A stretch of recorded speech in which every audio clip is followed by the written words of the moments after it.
Hello everyone, welcome to our YouTube channel Step by Step Learning. I hope you're doing well. My name is Shreya Jamwal. इस channel में हम आपके लिए लेके आ रहे हैं डिफरेंट कोर्सेज ताकि आप सब उन कोर्सेज का बेनिफिट उठा सकें, जिसमें हम कवर करेंगे डिफरेंट स्टैंडर्ड के डिफरेंट चैप्टर्स को।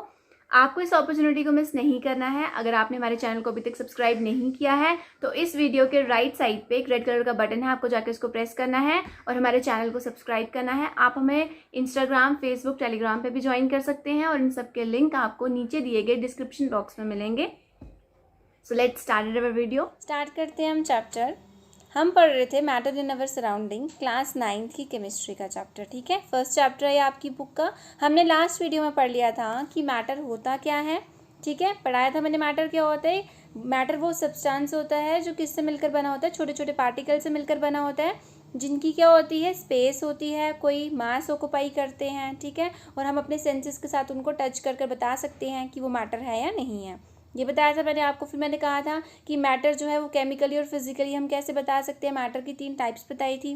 ठीक है, जो मेन टाइप्स हैं, ऐसे तो 5 थी लेकिन मैंने 3 एक्सप्लेन की थी, उसके पॉइंट्स एक्सप्लेन किए थे। सॉलिड, लिक्विड, गैस, हमने उनकी प्रॉपर्टीज़ अच्छे से पढ़ ली थी। आज हम वीडियो में पढ़ेंगे कि वो प्रॉपर्टीज़, जैसे कि एक सॉलिड है, एक लिक्विड है, एक गैस है। हम एक सब्सटेंस को गैस और लिक्विड और सॉलिड एक दूसरे में आपस में इसकी कन्वर्जन कैसे कर सकते हैं। ठीक है, जैसे मैंने आपको कहा था एक सॉलिड आप ले लो, आइस क्यूब ले लो। ठीक है, आइस क्यूब क्या सिर्फ आइस क्यूब ही रहती है क्या, वो वाटर में कन्वर्ट नहीं की जा सकती है? बिल्कुल की जा सकती है, लेकिन उसके लिए हमें कुछ एक्सटर्नल, मैंने कहा था, फोर्सेस अप्लाई करनी पड़ती है, कुछ एक्सटर्नल चीज़ें बाहर से लगानी पड़ती हैं उसकी स्टेट को चेंज करने के लिए। ठीक है, तो आज हम यही पढ़ेंगे कि मैटर अपनी स्टेट को चेंज करता है।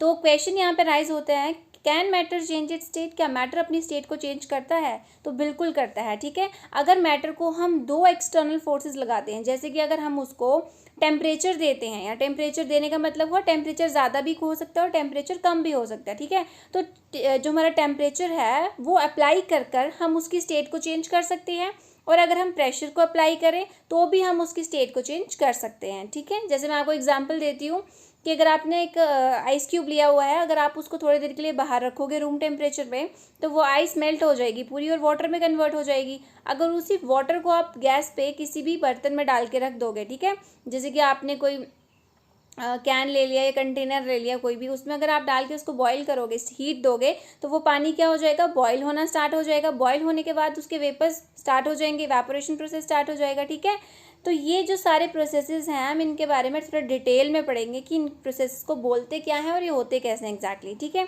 तो आपके मन में बड़े ज़्यादा क्वेश्चन अराइज होंगे, जैसे what happens inside the matter during the change of state. अगर एक मैटर अपनी स्टेट को चेंज करता है तो मैटर के अंदर एग्जैक्टली होता क्या है, उसके पार्टिकल्स कैसे अपने आप को चेंज करते हैं, उसके पार्टिकल्स अपनी पोजीशन को क्या चेंज करते हैं या नहीं करते हैं, और ये चीज़ें होती कैसे हैं। ठीक है, ये चेंज कैसे होती है, देखो एग्जैक्टली होता क्या है, हमने बड़े स्टार्टिंग में ही पढ़ा था कि इनके बीच में फोर्स ऑफ अट्रैक्शन होती है। तो मेन काम जो है वो क्या होता है कि इसके फोर्स ऑफ अट्रैक्शन को हमें ब्रेक करना होता है, क्योंकि ये बिल्कुल क्लोजली पैक्ड होते हैं सॉलिड्स। तो सबसे पहला स्टेप हमारा यही होगा कि हम इनके जो बीच की स्पेसेस तो खैर सॉलिड्स में कम ही होती है, जो इनकी फोर्स ऑफ अट्रैक्शन है इनको ब्रेक करें, इनकी स्पेसेस को थोड़ा सा बढ़ा दें। ठीक है, जैसे ही बीच में स्पेस ज़्यादा हो जाएगी, फोर्स ऑफ अट्रैक्शन इनमें ब्रेक होना स्टार्ट हो जाएगी, वीकर होना स्टार्ट हो जाएगी, तो ये क्या हो जाएंगे, लिक्विड में कन्वर्ट हो जाएंगे।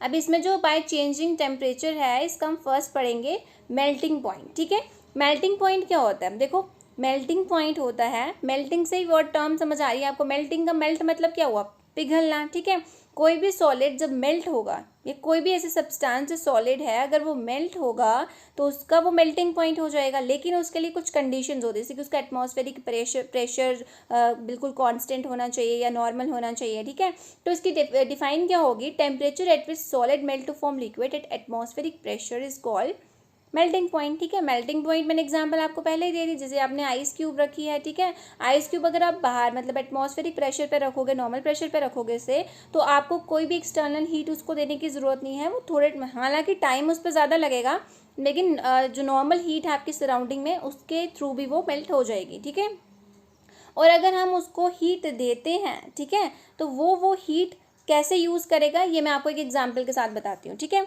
आपने करना क्या है, जैसे मैंने यहाँ पे लिया हुआ है बीकर। ठीक है, ये आपका एक बीकर है, आपको बीकर में क्या कर लेना है, आइस क्यूब्स डाल लेने हैं। जैसे आप बीकर में ये दिख रहे हैं आपको, ये डॉट डॉट डाले जो आइस क्यूब्स दिख रहे हैं आपको। ठीक है, आपको एक यहाँ पे फ्लेम लगाया हुआ है, दिख रहा है यहाँ से, यहाँ से बर्न करना स्टार्ट करना है और बीच में यहाँ पे एक आपने ये थर्मामीटर डाल दिया है, ठीक है, चेक करने के लिए कि आपका टेम्परेचर बढ़ता नहीं है। जब आप बीमार होते हो तो आपका फीवर चेक करने के लिए भी ये थर्मामीटर यूज़ किया जाता है ना, वैसे ही ये लेबोरेटरी थर्मामीटर है, वो क्लिनिकल थर्मामीटर है, ठीक है। ये आपने पिछली क्लासेस में पढ़ा होगा दोनों क्या क्या डिफरेंसेस हैं इनमें।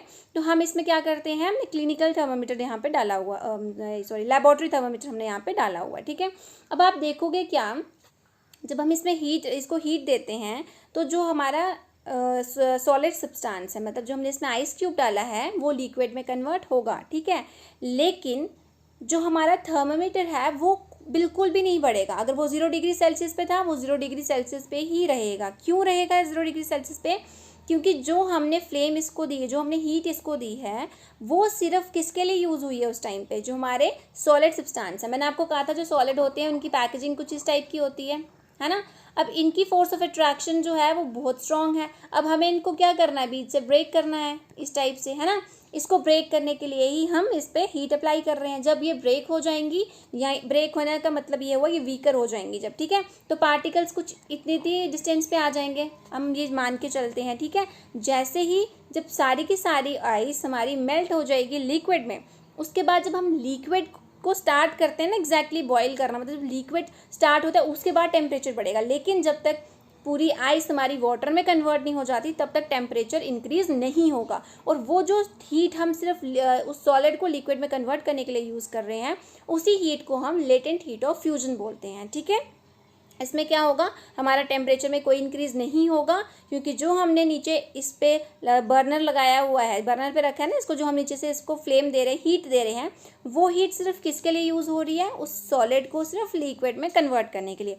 जब लिक्विड आगे को और बर्न करके जब इवेपोरेशन प्रोसेस होगा, मतलब वो गैसेस में कन्वर्ट होंगे, उस टाइम पे हमारा टेम्परेचर इंक्रीज़ होगा। लेकिन जब तक वो सॉलिड से लिक्विड में कन्वर्ट नहीं हो जाता तब तक सिर्फ उसमें लेटेंट हीट ऑफ फ्यूजन रहेगा, ठीक है। तो इसकी डिफाइन हम पढ़ते हैं, क्या है लेटेंट हीट ऑफ फ्यूजन में क्या है, the amount of heat energy required to change 1 kg of, या आप सॉलिड भी लिख सकते हो, यहाँ पे हमने 1 kg ऑफ सॉलिड इसलिए बताया हुआ है, ये डिफाइन में लिखा गया था, ठीक है, क्योंकि 1 kg सॉलिड लेके हम इसमें बिल्कुल परफेक्टली एक एग्जाम्पल एक स्टेटमेंट दे देते हैं। तो 1 kg ऑफ सॉलिड आप ले लो, ठीक है, उसको जब आप लिक्विड में कन्वर्ट कर देते हो, लेकिन उसके लिए क्या फिक्स होती है, हमारी एटमॉस्फेरिक प्रेशर फिक्स रहते हैं, ठीक है। एटमॉस्फेरिक प्रेशर के आगे पीछे के एटमॉस्फेयर को देखकर ही ये सब चीज़ें होती हैं, ठीक है। तो इसलिए हम उसको एटमॉस्फेरिक प्रेशर लिखते हैं। As its melting point is called latent heat of fusion, ठीक है। ये डिफाइन क्लियर हो गई। नेक्स्ट आती है फ्रीजिंग पॉइंट, ठीक है। अब हमने कन्वर्ट किया सॉलिड को लिक्विड में, वो क्लियर हो गया आपको कैसे होता है, ठीक है, हीट देके हम करते हैं। लेकिन अगर हमने फिर से लिक्विड को सॉलिड में कन्वर्ट करना है तो आप कैसे करोगे? जैसे आप मान लो आपने वाटर आइस थी, उसको हीट दिया, टेम्परेचर दिया, तो हीट मतलब टेम्परेचर बढ़ाया आपने, तो वो कन्वर्ट हो गई लिक्विड में। अगर आपको लिक्विड को फिर से सॉलिड में कन्वर्ट करना है, उसी वाटर को आपसे दोबारा अगर आपको किस में कन्वर्ट करना है, सॉलिड में कन्वर्ट करना है, तो आपको क्या करना पड़ेगा, हीट को बढ़ाना नहीं है, आपको टेम्परेचर को कम करना पड़ेगा। जैसे आप फ्रीजर में रख देते हो, जब आप पानी फ्रीजर में रखते हो, ठीक है, जो आपकी आइस ट्रेज होती हैं, तो आप देखते हो वहाँ पे क्या हो जाता है, आइस क्यूब्स बन जाते हैं उनके। वो कैसे बनते हैं? क्योंकि हम टेम्परेचर को कम कर देते हैं उस टाइम पे। तो देखो इसमें क्या लिखा हुआ है, the temperature at which a liquid freezes to become a solid at atmospheric pressure is called freezing point, ठीक है। तो स्टेट चेंज हो गई, कौन सी स्टेट थी, लिक्विड स्टेट थी, फ्रीज होके वो सॉलिड में कन्वर्ट हो गई, ठीक है। The process of freezing that is change of state from liquid to solid. अभी स्टेट के चेंज होने को हम क्या बोलते हैं, सॉलिडिफिकेशन, क्योंकि सॉलिड बन रहा है तो लिक्विड से जब हम किसको कन्वर्ट कर रहे हैं, सॉलिड में कन्वर्ट कर रहे हैं, वो हो गया सॉलिडिफिकेशन। लेकिन जब हम सॉलिड से लिक्विड में कन्वर्ट कर रहे हैं, वो कौन सा है, फ्यूजन मान लो आप उस प्रोसेस को, या फिर आप हीटिंग भी कह सकते हो, ठीक है। अब आपको मैं एक और चीज़ बता दूँ, फ्रीजिंग पॉइंट सॉलिड का और मेल्टिंग पॉइंट दोनों ही सेम होते हैं। क्यों? क्योंकि देखो जब वाटर को आप फ्रीज करते हो तो वाटर नॉर्मल 0 डिग्री सेल्सियस पे ही है, लेकिन जब आइस को आप लिक्विड में कन्वर्ट कर रहे हो, आइस भी 0 डिग्री सेल्सियस पे है, और जब तक वो लिक्विड में कन्वर्ट होगी तब तक भी वो 0 डिग्री सेल्सियस पे है। इसका मतलब आइस और वाटर का टेम्परेचर सेम ही है। तो ये इसलिए यहाँ पे लिखा हुआ है जो फ्रीजिंग पॉइंट है वाटर का और जो मेल्टिंग पॉइंट है सॉलिड स्टेट का, वो दोनों के दोनों क्या है, सेम है। नेक्स्ट पॉइंट इसमें लिखा है कि अगर हम किसी भी लिक्विड में कोई इम्प्योरिटीज़ मिला देते हैं, फॉर एग्जांपल आप ये एक्टिविटी अपने घर पे भी कर सकते हो। आप एक नॉर्मल पानी का गिलास फ्रीजर में लगा दो, ठीक है, और एक लेमनेड नींबू पानी जिसमें आपने इम्प्योरिटीज़ मिक्स कर ली। इम्प्योरिटीज़ का मतलब हुआ कि आपने बीच में कुछ ऐड कर दिया जिसकी वजह से आपकी जो पार्टिकल्स हैं, जिसमें स्पेस पहले ज़्यादा थी पार्टिकल्स अगर आप इम्प्योरिटीज़ बीच में डाल रहे हो तो पार्टिकल्स की स्पेस कम हो जाएगी, क्योंकि बाहर की कोई इम्प्योरिटी स्पेस को कवर कर लेती है, ठीक है। तो यहाँ पे अगर आप लेमनेड बना रहे हो, आपने उसमें लेमन डाल दिया, शुगर डाल दी और सॉल्ट डाल दिया, ठीक है, और भी जो आप डाल सकते हो, काली मिर्च वगैरह जो भी आप डाल रहे हो, ठीक है। इससे क्या हो जाएगा, इम्प्योरिटीज़ बहुत ज़्यादा ऐड हो जाएंगी वाटर में, वो जल्दी फ्रीज नहीं हो पाएगा एज़ कम्पेयर टू वाटर के। अगर आप पानी का गिलास नॉर्मल फ्रीजर में रख रहे हो वो जल्दी फ्रीज हो जाएगा एज़ कम्पेयर टू लेमनेड, ठीक है। तो यही इसने बोला है कि अगर आप इम्प्योरिटीज़ डाल देते हो तो उससे फ्रीजिंग पॉइंट थोड़ा सा कम हो जाता है। क्लियर। नेक्स्ट है बॉइलिंग पॉइंट, ठीक है। हमने पढ़ा जो लास्ट में अभी पढ़ा हमने लास्ट में, वो था हमारा मेल्टिंग पॉइंट, ठीक है, पिघलना। बॉइलिंग, अब पिघल तो गया, वो लिक्विड स्टेट में आ गया, उसको गैस स्टेट में लाना है, तो हमें क्या करना पड़ेगा, उसको बॉईल करना पड़ेगा। सेम हमने फिर से वही प्रोसेस किया जो हमने लास्ट टाइम किया था। हमने बर्नर लिया है और यहाँ पे हमने इसको फ्लेम दे दी है और यहाँ पे बीकर रखा हुआ है। बट लास्ट जो एक्सपेरिमेंट हमने पढ़ा उसमें हमने इसमें आइस क्यूब्स रखी थी, लेकिन अभी इसमें क्या है, वाटर ऐड किया हुआ है, ठीक है। अब हमें जैसे हम फ्लेम ऑन कर देंगे नीचे तो इसको हीट मिलना स्टार्ट हो जाएगी, लेकिन आप देखोगे जैसे जैसे आप इसकी हीट बढ़ते जा रही है, मतलब जितनी कॉन्टिन्यूसली हीट इसको मिलती जाएगी, धीरे धीरे धीरे धीरे इसका टेम्परेचर बढ़ता जाएगा। देखो पहले इतना सा होगा, फिर इतना हो जाएगा, फिर इतना हो जाएगा, ऐसे ऐसे करके टेम्परेचर, क्योंकि लास्ट टेम्परेचर है 100 डिग्री सेल्सियस, ठीक है, लास्ट है 100 डिग्री सेल्सियस। तो 100 डिग्री सेल्सियस तक ये पूरा बॉईल होगा, लेकिन 100 डिग्री सेल्सियस के बाद अगर आप इसको कॉन्टिन्यूसली हीट करते भी जाओगे तो इसके टेम्परेचर राइज नहीं, तो इसका टेम्परेचर 100 डिग्री सेल्सियस है वो 100 डिग्री सेल्सियस ही रहेगा, वो 120, 130, 140 नहीं होगा, ठीक है। 100 डिग्री लास्ट है, उसके बाद आप जितना मर्जी बॉईल करते जाओ, वाटर की क्वांटिटी कम होती जाएगी क्योंकि वो वेपर्स में कन्वर्ट होते जा रहे हैं, लेकिन उसका टेम्परेचर बिल्कुल भी इंक्रीज नहीं होगा, वो 100 डिग्री सेल्सियस ही रहेगा लास्ट, ठीक है। तो बॉइलिंग पॉइंट में मैं आपको बता दूं क्या लिखा है, the temperature at which liquid start boiling at its atmospheric pressure is called boiling point. Same जो मैंने आपको बताया, एग्जाम्पल मैं आपको बता दूं, वही आपको सेम वही करना है। बीकर में वाटर ले लेना है, उसको उसमें हमने क्या डाला था, थर्मामीटर डाल दिया था, उसको हमने फ्लेम करना है, बॉईल करना है, देखना है कि टेम्परेचर कितना राइज होता है और लास्ट उसका 100 डिग्री सेल्सियस तक ही जाएगा, ठीक है। अब हमने लास्ट जो पढ़ा था वो हमने फ्यूजन पढ़ा था। अब यहाँ पे वेपराइजेशन है। लेटेंट हीट ऑफ वेपराइजेशन क्या बोलती है कि जो हम हीट एनर्जी दे रहे हैं उसको, वो लिक्विड से सॉलिड में कन्वर्ट होती है। उस टाइम की जो हीट एनर्जी हम उसको दे रहे हैं वो क्या है, उसका लेटेंट हीट ऑफ वेपराइजेशन है। तो वही देखो क्या लिखा हुआ है, the amount of heat energy that is required to change 1 kg of liquid into vapour at the atmospheric pressure at its boiling point is called latent heat of vaporisation, ठीक है। ये भी समझ आ गया आपको।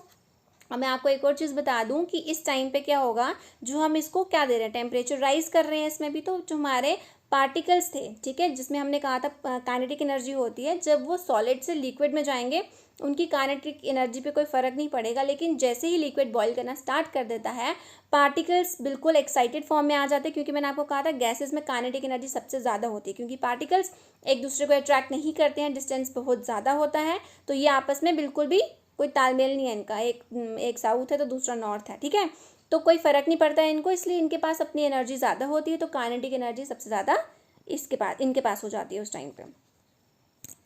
नेक्स्ट है कंडेंसेशन, ठीक है। अब कंडेंसेशन एक ऐसा प्रोसेस है, कंडेंस इकट्ठा, ठीक है। अब जब वेपर्स को हम कंडेंस करते हैं वो लिक्विड में बन जाए फिर से, ठीक है। अब देखो कन्वर्जन स्टेट की हो रही है, अभी हमने पढ़ी, पहले हमने पढ़ी लिक्विड सॉलिड से लिक्विड, फिर हमने पढ़ा लिक्विड से फिर से सॉलिड, अब हमने पढ़ा लिक्विड से गैस, अब हम पढ़ रहे हैं गैस से लिक्विड, ठीक है। तो गैस से लिक्विड जब कन्वर्ट होते हैं कंडेंसेशन बोलते हैं। तो कंडेंसेशन एक ऐसा प्रोसेस है जिसमें कि जो गैस है या वेपर्स हैं उनको हम लिक्विड में कन्वर्ट कर देते हैं, उसी प्रोसेस को हम क्या बोलते हैं, कंडेंसेशन। और ये होता कैसे है, कूलिंग से, मतलब हमें टेम्परेचर को कम करना पड़ता है। पीछे जो हमने प्रोसेसेस पढ़े हैं उसमें हमने जब हमने सॉलिड से लिक्विड कर रहे थे, ठीक है, तो उसमें हमें हीट को बढ़ाया था, लेकिन जब रिवर्स सॉलिडिफिकेशन हो रहा था तो टेम्परेचर कम कर दिया था। वैसे ही जब डायरेक्ट हम लिक्विड से गैस में कन्वर्ट कर रहे हैं तो हमें टेम्परेचर को बढ़ाना है, लेकिन जब रिवर्स प्रोसेस हो रहे हैं उस टाइम पे टेम्परेचर को कम करना है। तो टेम्परेचर बढ़ाने और कम करने से मैटर की स्टेट चेंज हो रही है, ठीक है। नेक्स्ट आ जाता है सब्लिमेशन। सब्लिमेशन का मतलब हुआ कि हमें सॉलिड को, ठीक है, देखो इसमें डायरेक्ट, इसमें लिक्विड स्टेट आती ही नहीं है, ठीक है, हम डायरेक्ट क्या कर देते हैं, जो हमारा सॉलिड है उसको गैस में कन्वर्ट कर देते हैं, लेकिन करेंगे कैसे, हीट अप्लाई हो रही है, और उल्टा भी हो सकता है, ठीक है। आप गैस को सॉलिड भी कर सकते हो और सॉलिड को गैस में भी कन्वर्ट कर सकते हो, बस लिक्विड स्टेट बीच में नहीं आनी चाहिए, ठीक है। साथ में लिखा हुआ डिफाइन में पढ़ लो। Involve direct conversion of solid into gas on heating and vice versa on cooling with no temperature change without passing through the intervening liquid state. तो ये लिक्विड स्टेट को आने ही नहीं देती है। क्लियर। अब यहाँ पे एग्जाम्पल मैं आपको बता दूँ, आप अपने घर पे धूप यूज़ करते हो, पूजा रूम में अगरबत्ती का यूज़ किया जाता है। आप देखना अगरबत्ती एक सॉलिड है, जैसे ही आप इसको बर्न करते हो, ठीक है, माचिस से आग लगाते हैं ना उसको, तो जैसे आप आग को बुझा देते हो तो आप देखोगे उससे धुआं निकलना शुरू हो जाता है। लेकिन वो क्या लिक्विड में कन्वर्ट होता है? नो, वो कन्वर्ट होता ही नहीं है, वो तो गैस बन के पूरा निकल जाता है। तो आप देखो इसमें सॉलिड से डायरेक्ट गैस में कन्वर्जन हो रही है, लेकिन लिक्विड स्टेट तो आ ही नहीं रही है। ठीक है, यहाँ पे कैम्फर एग्जाम्पल दी हुई है, ये कपूर होता है, ये भी पूजा में ही यूज़ किया जाता है, उसी की तरह ही होता है ये भी। ठीक है, नैप्थलीन बॉल्स जो आपकी फरनैल की गोलियां आप जिनको बोलते हो, ठीक है, आप देखोगे आपके घर वालों ने जब कपड़े, जैसे ये मौसम चेंज होता है, ठीक है, जैसे मान लो समर्स आ रहे हैं या विंटर्स आ रहे हैं, आपको अपने पूरी पैकिंग करनी होती है, तो ज़्यादातर घर वाले क्या करते हैं, जिन कपड़ों को ज़्यादातर हम यूज़ नहीं करते हैं उन एरियाज़ में इनको डाल देते हैं। ठीक है, नैप्थलीन बॉल्स को ज़्यादातर कॉर्नर्स में डाल देते हैं ताकि कीड़े वगैरह हमारे कपड़ों में ना लगे। ठीक है, और आप थोड़े टाइम बाद देखोगे जो नैप्थलीन बॉल्स होती हैं वो जब आप डालते पूरे इनको बड़े क्यूब्स में हो, ठीक है, लेकिन थोड़े टाइम बाद जब आप चेक करते हो या नेक्स्ट सीजन में जब आप अपने वही कपड़े यूज़ करते हो दोबारा, तो वो बॉल्स तो बचती ही नहीं है, वो बिल्कुल डिजॉल्व हो जाती हैं एयर में। ठीक है, इसका मतलब क्या हुआ, लिक्विड स्टेट उनकी भी नहीं आई। ठीक है, तो सब्लिमेशन एक ऐसा प्रोसेस है जिसमें डायरेक्ट कन्वर्जन हो जाती है। किसकी किस में होगी, जो हमारे सॉलिड हैं वो डायरेक्ट गैस में कन्वर्ट हो जाते हैं। ठीक है, अब इसकी मैं आपको एक और एग्जांपल देती हूँ। ये रहे नैप्थलीन बॉल्स, आपने घर में ज़रूर देखे होंगे, ये ट्रंक्स वगैरह में, अलमीराज में, जहाँ पे आपको स्टोरेज करनी होती है वहाँ पे डाल देते हैं। ठीक है, नेक्स्ट यहाँ पे दी हुई एग्जांपल अमोनियम क्लोराइड। ठीक है, अमोनियम क्लोराइड में क्या करना है, आपको चाइना डिश लेनी है। चाइना डिश ये रही, ठीक है, ऐसे बाउल कटोरी टाइप होती है ये चाइना डिश। ठीक है, आपको चाइना डिश लेनी है, फिर क्या करना है, आपको उसमें अमोनियम क्लोराइड को डाल देना है। ऊपर से आपको ये क्या करना है, फनल, ऐसे ये दिख रहा है आपको, ये एरिया फनल उल्टी करके रख देनी है। ये सारे लेबोरेटरी के इंस्ट्रूमेंट्स हैं, ठीक है, ये आपको लेबोरेटरी से ही मिलेंगे सारे। आपको फिर बर्नर को लगाना है और ऊपर से इसको कॉटन से बंद कर देना है, ताकि जो गैस जब ये बर्न होगा, जब इसको हीट मिलेगी तो ये गैस की फॉर्म में ही ऊपर जाएगा, तो गैस को ही आपने बाहर जाने नहीं देना है और वहाँ से कॉटन बॉल से उसको बंद कर देना है। ठीक है, तो आप इसको अच्छे से हीट करिए। ठीक है, थोड़े टाइम बाद जब आप हीट को बंद कर दोगे, नीचे से फ्लेम को बंद करोगे, तो जो इसके पार्टिकल्स यहाँ इसके साइड पे पूरे, उस टाइम पे गैस तो सारी ऊपर जाई गई होगी। ठीक है, जैसे आपने उसको हीट को बंद किया तो ये सारे के सारे पार्टिकल्स क्या हो जाएंगे, पहले एक्साइटेड फॉर्म में थे, काइनेटिक एनर्जी बिल्कुल बड़ी ज़्यादा थी, तो अपने ही एक जो इसके फनल लगा हुआ है इसकी वॉल्स के साथ क्या करते, स्ट्राइक किए जा रहे थे, बार बार टकरा रहे थे, है ना, क्योंकि एनर्जी तो काफ़ी ज़्यादा थी, बैठ तो सकते नहीं थे अंदर, तो उछलने शुरू हो गए। लेकिन जैसे ही एनर्जी कम हुई तो इनकी काइनेटिक एनर्जी भी कम हो गई, तो ये ठंडे पड़ गए। जैसे ही टेम्परेचर कम होगा, ये ठंडे पड़ेंगे, तो वॉल्स में जितना भी अमोनियम क्लोराइड लगा होगा वो सारा कंडेंस होकर फिर से नीचे आ जाएगा। ठीक है, तो ये देख लो, इसमें भी क्या हुआ, पहले हमारे पास सॉलिड था, सॉलिड से हमने किसको कर दिया, इसको गैस में कर दिया। गैस भी डायरेक्ट सॉलिड ही बन रहा है जब वो कंडेंस हो रहा है। मतलब अगर आप इसकी डायरेक्ट कन्वर्जन कर रहे हो तो ये क्या हो रहा है, इसको हीट देने की जरूरत पड़ी, लेकिन जब रिवर्स कर रहे हो इन प्रोसेसेस को तो क्या करना पड़ रहा है, आपको टेम्परेचर को कम करना पड़ रहा है। ठीक है, अब मैं आपको यहाँ पे एक बात बता दूँ, जो हमारे टेम्परेचर होते हैं, आपने ये टर्म्स ज़रूर सुनी होंगी। टेम्परेचर भी 3 नाम सुने होंगे आपने, केल्विन सुना होगा, सेल्सियस सुना होगा और फ़ारेनहाइट सुना होगा। ठीक है, ये तीनों ही मेन यूज़ होते हैं आपके क्वेश्चंस पे। आगे क्वेश्चंस आएंगे, न्यूमेरिकल्स आएंगे आपको उन पे करने के लिए, कि कन्वर्ट करो केल्विन को सेल्सियस में, सेल्सियस को केल्विन में, या फ़ारेनहाइट में, या किसी में भी आपको बोला होगा। ठीक है, अगर आपको केल्विन में, केल्विन का फॉर्मूला क्या होता है, पहले आप ये देख लो, 273 डिग्री सेल्सियस, सॉरी,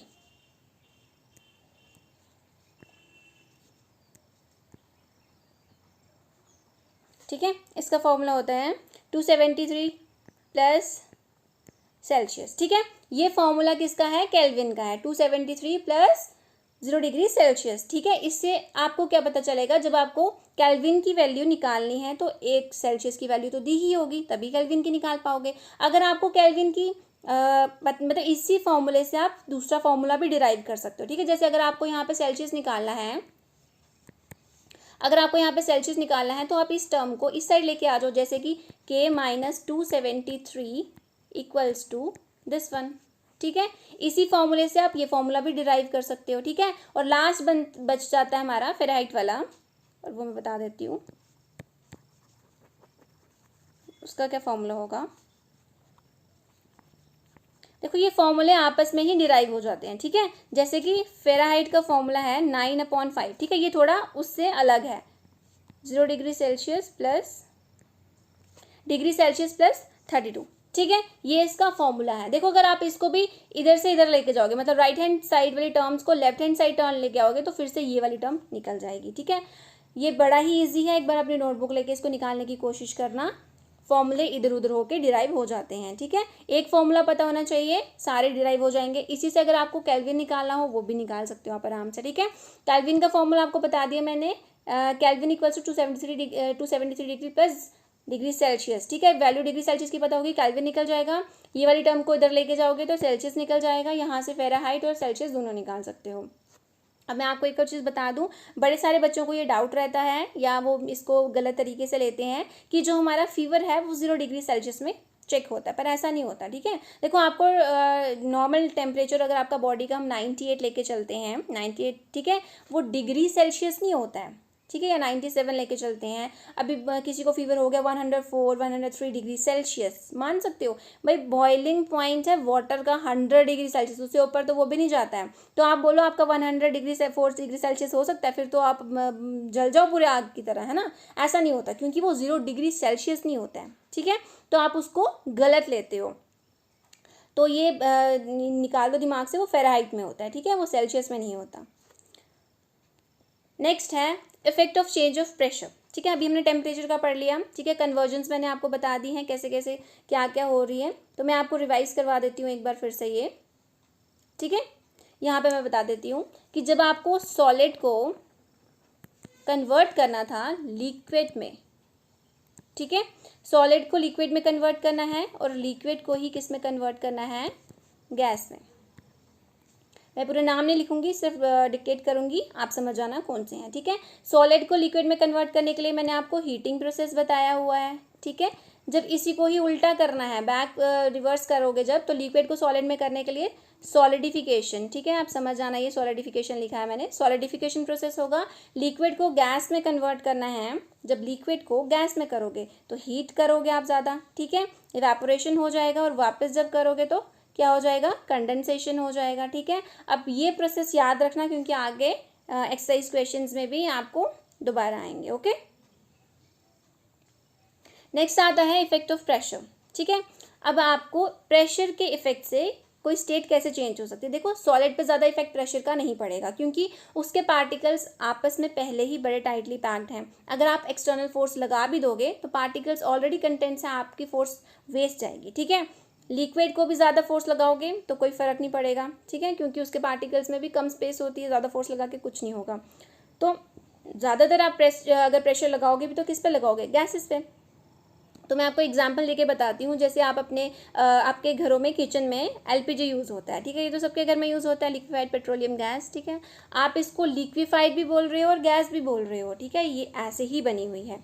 गैस को आप जब कंडेंस करते हो, इस पर प्रेशर लगाते हो, तो क्या होंगे, पार्टिकल्स पास आना शुरू हो जाते हैं। लेकिन इसके लिए याद रखना, टेम्परेचर कभी भी हाई नहीं होना चाहिए, क्योंकि अगर आप टेम्परेचर हाई रखते हो तो आपके जो पार्टिकल्स हैं वो एक्साइटेड फॉर्म में आ जाएंगे, वो बाहर जाने की कोशिश करेंगे, ठीक है। तो आपको उनको बिठाना है नीचे, मतलब उनको शांत करना है, उनकी एनर्जी को बिल्कुल ज़ीरो कर देना है। तो वो तभी हो सकता है जब उनकी क्या कम होगी, उनकी हीट उनको, मतलब एक्साइटेड फॉर्म में वो कम होंगे, तो वो तभी हो सकता है जब आप उनके क्या करोगे, टेम्परेचर को लो करोगे, मतलब उनको ठंडा रखोगे, ओके। और जब वो लो टेम्परेचर पे होंगे, आप उनको प्रेशर अप्लाई करोगे तो वो क्या हो जाएंगे, कंडेंस, मतलब आपस में पास आना शुरू हो जाएंगे। और एक टाइम ऐसा आ जाएगा जब उनके बीच की फोर्सेस बिल्कुल कम हो जाएंगी और वो अट्रैक्ट करना स्टार्ट हो जाएंगे और वो लिक्विड में कन्वर्ट हो जाएंगे, ओके। तो यहाँ पर देखो क्या लिखा हुआ है, by applying pressure take a certain volume of gas in a cylinder. देखो इसे यहाँ पे एक डायग्राम में दिया हुआ है, एक सिलेंडर लिया हुआ है, ये आपने पिस्टन लगाई है उस पर, ठीक है। इस पिस्टन को आप नीचे पुश करते जा रहे हो, ठीक है। और आप ध्यान से देखो यहाँ पे गैसेस के बीच में देखो कितना ज़्यादा स्पेस था, देखो पार्टिकल्स कितने दूर दूर हैं। जब आपने थोड़ा सा प्रेशर लगाया तो देखो यहाँ पे थोड़े से पास आ गए और जब थोड़ा और ज़्यादा लगाया तो ये लिक्विड में ही कन्वर्ट हो गए। इसका मतलब अगर हम प्रेशर अप्लाई करते हैं टेम्परेचर को लो रख के तो एक गैस लिक्विड में कन्वर्ट हो सकती है। I am clear to you? Okay, तो यहाँ पे वही लिखा हुआ है सेम प्रोसेस कि हमें ये इसलिए कर रहे हैं क्योंकि इनके डिस्टेंस को हमें कम करना है और इनकी फोर्स ऑफ अट्रैक्शन इससे स्ट्रांग हो जाएगी। होल्ड करना स्टार्ट कर देंगे अच्छे से पार्टिकल्स को, तो किस में कन्वर्ट हो जाएंगे? लिक्विड में कन्वर्ट हो जाएंगे। नेक्स्ट है बाय लोइंग टेम्परेचर। ठीक है, मैंने आपको 2 ही फैक्टर्स बताए थे, एक तो हम प्रेशर को अप्लाई करते हैं और टेम्परेचर को लो रखते हैं। अगर हम हीट ज़्यादा देंगे तो क्या हो जाएंगे? वो एक्साइटेड फॉर्म में आ जाएंगे और हमें वो नहीं चाहिए, क्योंकि जब कोई एक्साइटेड फॉर्म में आता है वो यही ट्राई करता है कि वो वहाँ से भाग जाए, क्योंकि उसको फ्री रहना है, एनर्जी उसके पास फुल है। इसलिए हम ट्राई करते हैं कि उनको लो टेम्परेचर पर ही ये सब करवाएं। ठीक है, तो यहाँ पर यही लिखा हुआ है, if we cool the gas kinetic energy decreases and particles slow down. As a result, interparticle distance decreases and inter force of attraction increases. Distance particle यहाँ था, पहले एक यहाँ था, जब हमने ऊपर से प्रेशर अप्लाई किया ये पार्टिकल यहाँ पे आ गया तो इनका डिस्टेंस भी कम हो गया और इनकी फोर्स ऑफ अट्रैक्शन भी क्या हो गई? स्ट्रांग हो गई। Okay, Therefore, gas can be liquefied either by increasing the pressure, या तो हम प्रेशर को बढ़ा सकते हैं, मतलब प्रेशर लगा सकते हैं, या फिर हम टेम्परेचर को कम कर सकते हैं। If the pressure on liquefied gas is further increased and temperature further lower, the gas must maybe change into the solid state. अगर हम यही प्रोसेस ज़्यादा कंटिन्यू करते रहें और ज़्यादा प्रेशर लगाएं और टेम्परेचर को और ज़्यादा कम करें तो ऐसा टाइम भी आ जाता है जब वो हमारी गैस बिल्कुल ही किस में कन्वर्ट हो जाएगी? सॉलिड में कन्वर्ट हो जाएगी। ओके, क्योंकि उनके बीच में जो डिस्टेंस है वो बिल्कुल ज़ीरो हो जाएगा और फोर्स ऑफ अट्रैक्शन बहुत ज़्यादा स्ट्रांग हो जाएंगी। एग्जाम्पल आप ले लो, carbon dioxide is cooled under high pressure, it can directly convert into solid carbon. Okay, carbon dioxide जो होती है जब हम उसको रूम मतलब हाई प्रेशर देकर और लो टेम्परेचर देकर रखते हैं तो वो डायरेक्ट किस में कन्वर्ट हो जाती है? सॉलिड कार्बन में। ओके, लास्ट टॉपिक है आपके इस चैप्टर का इवेपोरेशन। इवेपोरेशन क्या होता है? ठीक है, इवेपोरेशन एक ऐसा फिनोमेना है, ऐसा प्रोसेस है जिसमें लिक्विड जो है वो किस में कन्वर्ट हो जाता है? वेपर्स में कन्वर्ट हो जाता है किसी भी टेम्परेचर पे। मतलब ज़रूरी नहीं है कि आप उसको हीट ही दोगे, मतलब आप खुद एक्सटर्नल बर्नर से उसे हीट दोगे, ऐसा ज़रूरी नहीं है। आप एग्जांपल ले लो, आप बाहर आपके घर पे बारिश पड़ती है, ठीक है, बाहर बारिश पड़ रही है मान लो, और थोड़े टाइम बाद आप देखते हो कि बारिश का बड़ा पानी होता है बाहर, और थोड़े टाइम बाद देखते हो कि बारिश का पानी तो बिल्कुल गायब हो जाता है। बेशक सनलाइट नहीं भी होगी, पानी फिर भी इवेपोरेट हो जाता है। उसी प्रोसेस को हम इवेपोरेशन बोलते हैं। ठीक है, क्योंकि लिक्विड जो आपका पानी बारिश का बाहर होगा वो वेपर में कन्वर्ट हो जाता है, लेकिन ज़रूरी नहीं है कि आप उसको एक्सटर्नल हीट दो, मतलब बर्नर लगा के उसको आग जलाओ उसके आगे पीछे और फिर वो इवेपोरेट हो जाए, ऐसा नहीं है। ठीक है, वो खुद ही हो जाता है। लेकिन ऐसा उसका पॉइंट जो होता है वो पॉइंट कौन सा होता है? उसके बिलो द बॉइलिंग पॉइंट, क्योंकि बॉइलिंग पॉइंट होता है 100 डिग्री सेल्सियस। इतनी हमें देने की ज़रूरत होती नहीं है, उससे बहुत कम टेम्परेचर पे ही वो क्या हो जाता है? इवेपोरेट हो जाता है। अब ऐसे कौन से फैक्टर्स हैं जो इवेपोरेशन ऑफ लिक्विड को ज़्यादा बढ़ा सकते हैं? इवेपोरेशन ऑफ लिक्विड कैसे फास्टर हो सकती है? ठीक है, हमें क्या क्या चीज़ें करते ध्यान रखना है। जैसे फर्स्ट यहाँ पे लिखा हुआ है सरफेस एरिया। ठीक है, सरफेस एरिया होता है किसी भी चीज़ का एरिया को बढ़ा देना। लेट अस सपोज आपने चाय पीनी है, ठीक है, आप क्या करोगे? चाय कप में पियोगे, और मान लो एक दूसरा इंसान है आपके साथ ही जो चाय पी रहा है, वो चाय पी रहा है कोई प्लेट मान लो, ठीक है, बड़ी प्लेट में जिसका सरफेस एरिया ज़्यादा है। देखो कप आपका बिल्कुल ऐसा होगा तो जो आपके लिक्विड है उसको एरिया कम मिलेगा वैपोरेट होने के लिए, मतलब वो इतने से एरिया से ही उसका वैपोरेशन होगा। ठीक है, धुआं जाता है ना चाय के ऊपर से, आप देखते हो जब गर्म होती है चाय। ठीक है, वेराज अगर आप प्लेट पे लोगे सरफेस एरिया बढ़ जाएगा, सारे एरिया से वैपोरेशन स्टार्ट हो जाएगी। इसीलिए कप में चाय रखोगे वो लेट इवेपोरेट होती है एज़ कम्पेयर टू, या लेट ठंडी कम जल्दी नहीं होती। ठीक है, वो लेट ठंडी होती है एज़ कम्पेयर टू प्लेट के, अगर जो हमने प्लेट में चाय रखी होगी। ओके, तो सरफेस एरिया बढ़ाने की वजह से क्या हो जाता है? आपका इवेपोरेशन फास्टर हो जाता है। तो इसका डायरेक्ट रिलेशनशिप है, सरफेस एरिया बढ़ेगा तो इवेपोरेशन भी बढ़ेगी। क्लियर? इंक्रीज इन टेम्परेचर, देखो अगर आप टेम्परेचर को बढ़ाओगे, ये तो कॉमन सेंस है, टेम्परेचर को बढ़ाने की वजह से आपका इवेपोरेशन फास्टर होना स्टार्ट हो जाएगा। क्यों? क्योंकि हीट दोगे, पार्टिकल्स एक्साइट हो जाएंगे, वेपर्स में डायरेक्टली कन्वर्ट होने शुरू हो जाएंगे। थर्ड है डिक्रीज इन ह्यूमिडिटी। ह्यूमिडिटी क्या होती है? ये आपने अपनी प्रीवियस क्लासेस में पढ़ा होगा। ह्यूमिडिटी क्या होती है? एयर के अंदर जो वाटर वेपर्स का कंटेंट होता है उसे हम क्या बोलते हैं? ह्यूमिडिटी बोलते हैं। अगर एयर में ऑलरेडी वाटर वेपर्स हैं, मतलब वाटर वेपर्स हैं, पानी वेपर वाले हैं, तो उससे होगा क्या?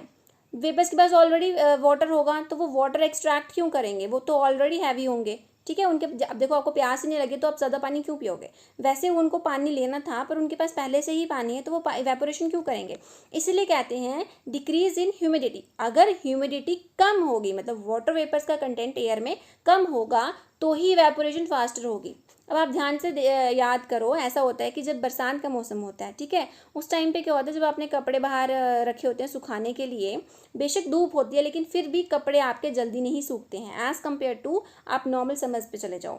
क्यों, क्योंकि उस टाइम पे वाटर वेपर्स का अमाउंट एयर में ज़्यादा होता है, तो इवेपोरेशन जल्दी नहीं हो पाती। Okay, increase in the speed of wind, obvious सी बात है, अगर आप इंक्रीज करोगे विंड की स्पीड को तो इवेपोरेशन भी इंक्रीज हो जाएगी। देखो विंड की स्पीड क्या, हवा जितनी जल्दी तेज से चलेगी उतनी ही जल्दी वो इवेपोरेशन कॉज करेगी। मान लो आपने कपड़े बाहर सुखाने के लिए रखे हुए हैं, जितनी ज़्यादा हवा चलती है कपड़े उतने ही जल्दी सूखते हैं, क्योंकि हवा की वजह से क्या होता है, वेपर्स जल्दी क्रॉस करते हैं और वाटर्स को एक्सट्रैक्ट कर लेते हैं जहाँ से उनको वो लेना होता है। ओके, लास्ट है nature of the liquid. Nature of the liquid भी बड़ा डिपेंड करता है इसके लिए। ओके, अब नेक्स्ट है how does evaporation cause cooling.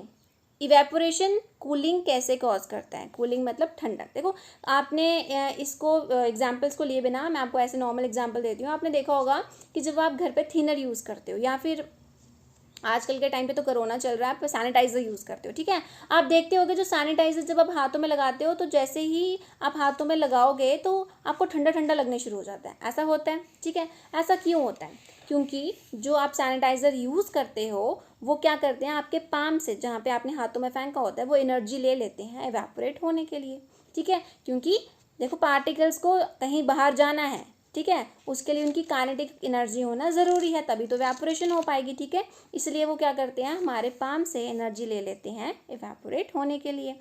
अब इसमें और एग्जांपल्स मैं बता दूँ, sprinkle water on roof for open ground in summer. देखो जब गर्मी ज़्यादा होती है तो घर वाले क्या करते हैं, गार्डन में बाहर, या आपने खुद कभी देखा होगा, आप रूम में होते हो कभी कभार तो आपका मन करता है ठंडे ठंडे बेड पे लेट जाओ, है ना, या फिर फर्श पे थोड़ा पानी फेंक दोगे, स्प्रिंकल कर दोगे, या फिर कर्टन्स पे, थोड़ी वॉल्स पे। इससे क्या होगा, इवेपोरेशन हो जाएगी। इवेपोरेशन होने की वजह से जो पार्टिकल्स हैं हवा में होंगे वो क्या होंगे, हवा को ठंडा कर देंगे, क्योंकि वाटर का कंटेंट होगा, तो इवेपोरेशन हुई ना, तो इससे क्या होगा, कूलिंग हो गई।